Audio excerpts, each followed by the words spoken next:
Yo, what's up mga kaibigan? This is I2K po again. Ngayon nandito ulit tayo sa channel ni Pinas News Insider. Dito ulit tayo magbibigay ng komento at reaksyon kaya samahan nyo ko guys. Let's go! Samantala, plano raw ngayon ni Pangulong Ferdinand Bongbong Marcos Jr. na magbigay ng rice allowance po para sa lahat ng government workers. Ayon sa Pangulo, ito ay para raw maibsan ang kanilang pang-araw-araw na gastos kasunod na rin ng pagtaas ng presyo po ng mga bilihin. Nais daw niyang bahagi ng kanilang sahod ay ang ibibigay na bigas para bawat pamilya ng mga empleyado ay makinabang.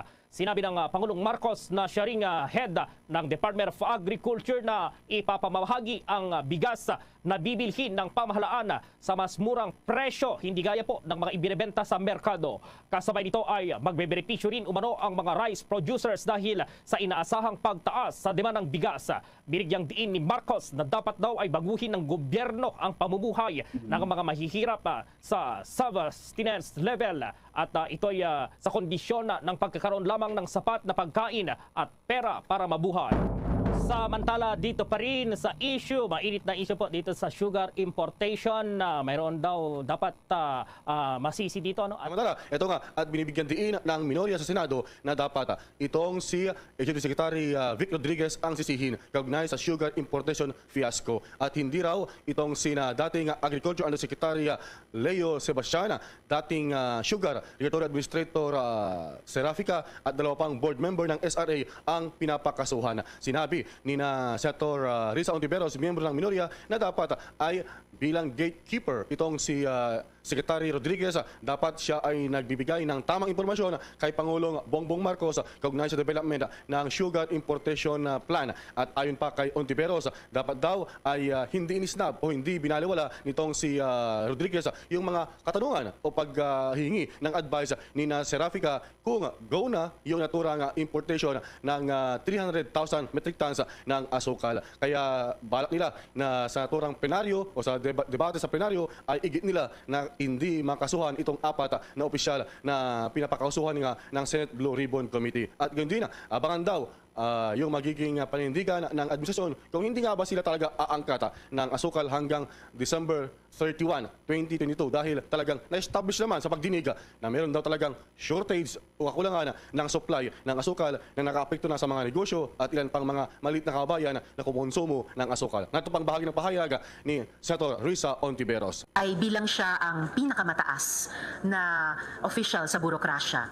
Siya ang, kumbaga, primus inter pares sa mga kalihim, executive secretary nga. Siya ang gatekeeper dapat kay Presidente. He is the primary person to protect the principal, protect the President. Nagkulang siya dahil lumalabas, hindi niya timely at kompletong ini-inform si Presidente sa progress nitong prosesong ito that led to Sugar Order number 4. On the side nung apat na sa kanila gustong itapon ang sisi, nagkulang nga siya gaya ng sinabi ni Sen Coco dahil hindi rin niya sila kaagad at malinaw na sinasagot o binibigyan ng instruction. Mano man lang sabihin niya, kunyari sa pagpa-follow up nila, steady lang kayo dyan, wala pang desisyon si Presidente. E di sana naiwasan lahat ng gulo na ito. Yan, yung bahagi ng pahayag pa ni Senator Risa Ontiveros, ang miyembro ng Senate Minority. Sinasabi nila na walang basehan yung pagsampa ng kasong administratibo at kriminal laban sa grupo ni na Sebastian at Serafica lalo sa usapin ng korupsyon at smuggling dahil wala namang na-consummate, wala namang nangyari, hindi naman natuloy yung pag-angkata ng asukal. Si Ed Lingaw, no? Dumali na naman.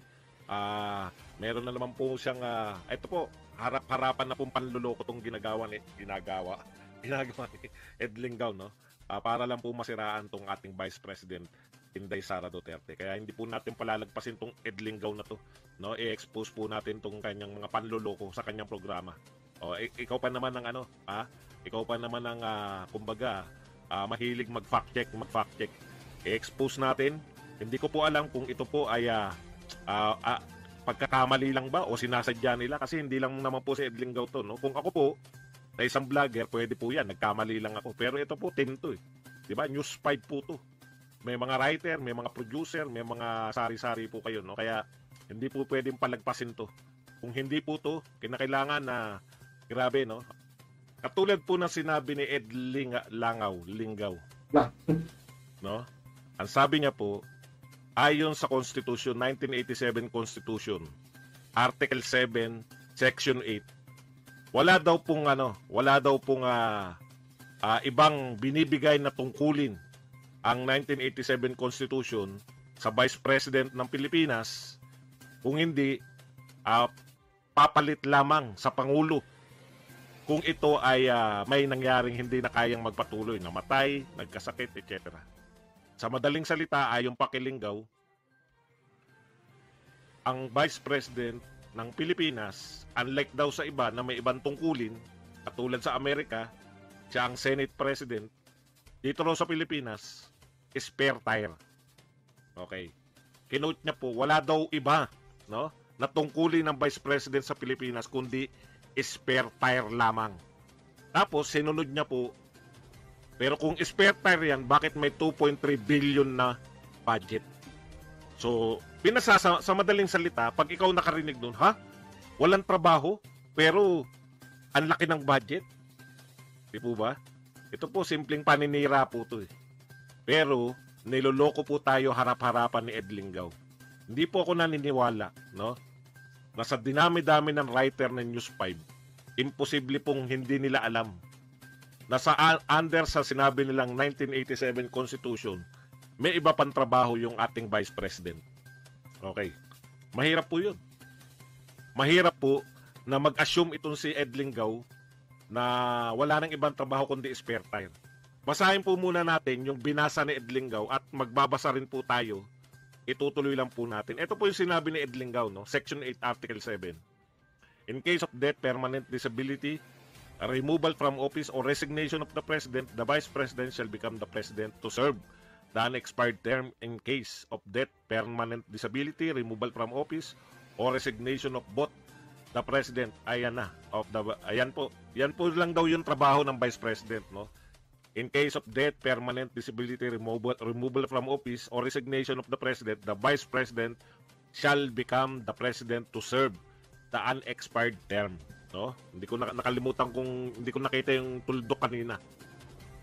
Yan po under Section 8 ng Article 7. Ang konklusyon na ni Ed Lingaw, spare tire lang ang Vice President ng Pilipinas. Pero hindi po siya nagbasa ng iba eh. Ako po, I refuse to believe, bigla nag-English, hindi po ako naniniwala na hindi po alam ni Ed Lingaw na pwedeng magkaroon ng ibang trabaho ang mga Vice President. So basahin po natin sa same article. Iba lang po ang section. Section 3, paragraph 2. Ito po ang sinasabi ng Section 3, paragraph 2. The Vice President may be appointed as a member of the Cabinet. Such appointment requires no confirmation. Naintindihan mo ba, Ed Lingaw? Nililito mo, hindi mo nililito. No? Direkta yung niloloko yung mga tao. Tama nga naman, magwawala ka talaga. No? Una, bakit ka naman bibigyan ng budget kung wala ka naman talagang totoong trabaho? Pero hindi po eh. Sinabi po rito malinaw eh, no? May be appointed as a member of Cabinet. Kaya po, yung panluloko nyo, ikaw yung Ed Lingaw ka, tigilan mo kasi yung paninira ninyo, sinisimplihan nyo lang po yung paninira. No? Kunwari, sinasabi ninyo na ang tanging trabaho ng Vice President ay humalili sa Pangulo. Bakit pa bibigyan ng malaking budget? Ang laki-laki ng budget. Kung itutuloy nyo po yung sinabi ni Ed Lingaw, ikukumpara niya pa. Ito lang yung budget ng iba, mas malaki pa yung budget ng Vice President na spare tire lang. Ang spare tire, kahit nga po yung wala po siyang cabinet position, pwede po siyang magtrabaho, pwede po siyang tumulong dahil sinabi po yan eh. Marami pong ibang trabaho yung Vice President. Tingnan nyo po rito, mga katungkulan pa ng Vice President. Ang pagkakalam po ko, pwede pa rin siyang gawin. Sa ano naman, wala na po sa 1987 Constitution. Pero sa mga presidential decree po, ay automatic po, marami nagtataka sa inyo, no? Bakit nakikialam si Sara Duterte sa national security? Member po siya ng national security sa mga hindi po nakakalam. Kaya po, wala pong yung ganito pong mga pag-uulat na kunwari ay fact-checking kuno nito ni Ed Lingaw, no? Wala pong puwang yan, no, sa gobyernong ito. Panay kayo paninira, no? Hindi po totoo na ang tanging trabaho lang ng Vice President katulad ng binasa natin kanina. Ulitin po natin. Ulitin lang po natin ha.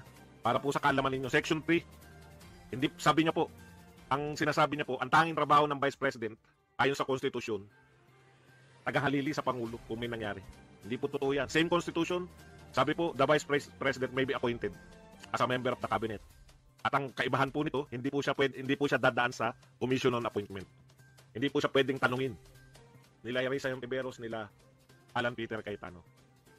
Okay. Kaya po tigil-tigilan mo na yan, no? Ed Langaw, no? Yung mga fake news, direct, hindi siya fake news eh. Panluloko na po yung ginagawa niya. Panluloko na may kasamang paninira. Siyempre, sino nga ba naman ang Vice President natin kahit hindi niya sabihin? Kahit hindi niya sabihin yung pangalan, alam naman na, dalawa ba Vice President? Okay. Sarap naman. Bawal po ba yung mga ginagawa ni Inday Sara na pagtulong?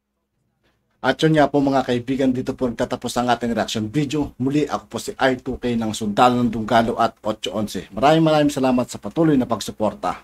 Yeah, peace out.